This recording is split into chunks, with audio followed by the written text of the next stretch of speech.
this is my review for season 7, episode 3, Real Housewives of Atlanta. Let's talk.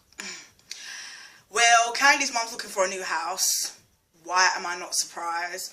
Another attention-seeking antic to basically distract Candy from her man, which she can't stand.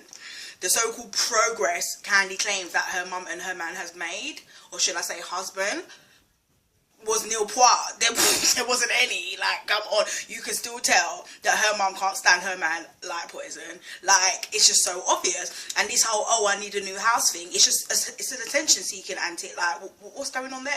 Like, your daughter done gave you a house already, and you fully well know the kind of mentality Candy has. She's going to obviously feel away if she says no, and then you're going to start talking about, oh yeah, she's boxing food out my mouth, oh, coming to a life that he's become accustomed to, like, just bare foolishness. So I just feel like Mama Joyce, yeah, from the time she tried to make them comments about Todd's daughter, which was a very low blow, she lost some brownie points, man. I ain't even gonna lie, because me personally, she didn't need to take it there. If you don't like the man, you don't like the man, but don't start talking about people's children. Like, how is that even there? I think she would feel like, yeah, she lost pure fans for that. Like, I think it's just kind of stupid. And the fact that Candy keeps singing to her mother's tune, yeah, is just another thing that is just becoming annoying, dead, dry, and boring. Seriously, you need to put your mum in her place, but in just a respectable manner. Simple as that. And then the fact that Cynthia is still going on about the same old nay incident. Like, come on, okay, you done your little magazine spread, boom bam bing guan ebony, you know what I'm trying to say, like, doing it for the black girls, but stop bringing up the woman's name. Like, the woman's doing her Zumanity thing, you ain't heard her talk about you one time, but yet still your storyline still seems to be the fact that you don't talk to Nene no more. Like, my girl, like, fall back, think of something else to do. Like you said, you and your man, you're going back into business, blah blah blah blah. So focus on that and your brother in Kenya. Simple as that. The fact that you're talking about, oh, Portia was throwing shade and all of this foolishness, it just seems like you looking for more trouble. Like, you looking to up your storyline, because to me personally, Cynthia is boring. Like, seriously, boring. So let's move on to Phaedra Parks / Kenya / Apollo.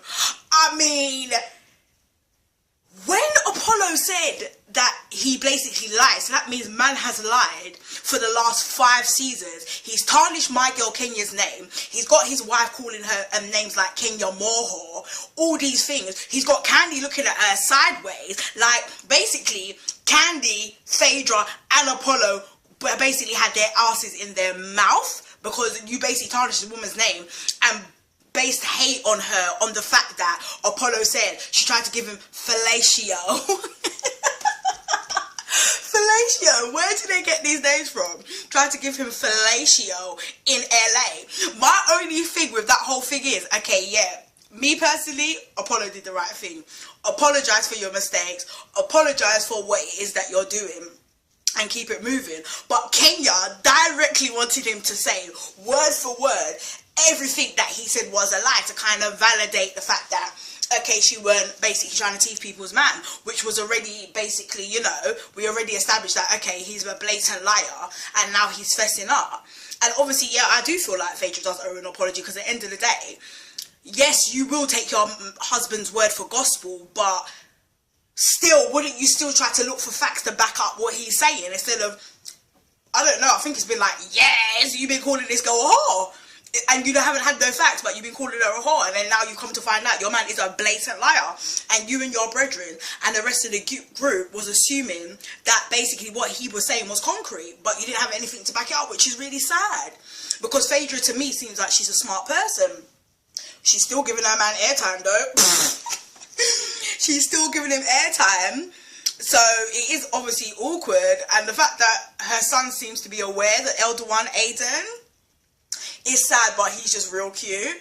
But yeah, I just feel like, why would Apollo lie? It seems like, again, Apollo just didn't have a purpose on the show, that he needed something to kind of rev up conversation, because again, when he used to have his little man bromances with Peter and all the rest of them, Kenya used to be topic of conversation. So now that he's found out to be a liar, I don't understand what leg Apollo has to stand on, really and truly. And it's really like, okay. It kind of changes your perspective on every single thing that this man has actually said. Not just that, Faye just looking like a fool right now. Because I would love to see next week's episode when that girl is given a full apology. Because I've seen like the previews for what's to come. And in one of the clips, Phaedra ships her a box. So, I want to know the build up to that. You get what I'm trying to say? But to just sum up the episode, I'm glad that Apollo basically kept it real and told the truth. Again, Cynthia needs to just back off my homegirl Nene. Because like Nene said, and I quote, from when they're talking behind your back, that's the reason they're behind. So my girl needs to focus on getting that change, getting them checks, not what Nene's doing. Oh, she's so glad. Oh, like basically Jesus has come down on earth. Do you understand what I'm saying? Move on. Move on. And obviously we got a little belly catch up of that girl Claudia. When I say the first is real, the first already looks real. So let's just wait and see what's happening. But yeah, see you next week, dolls.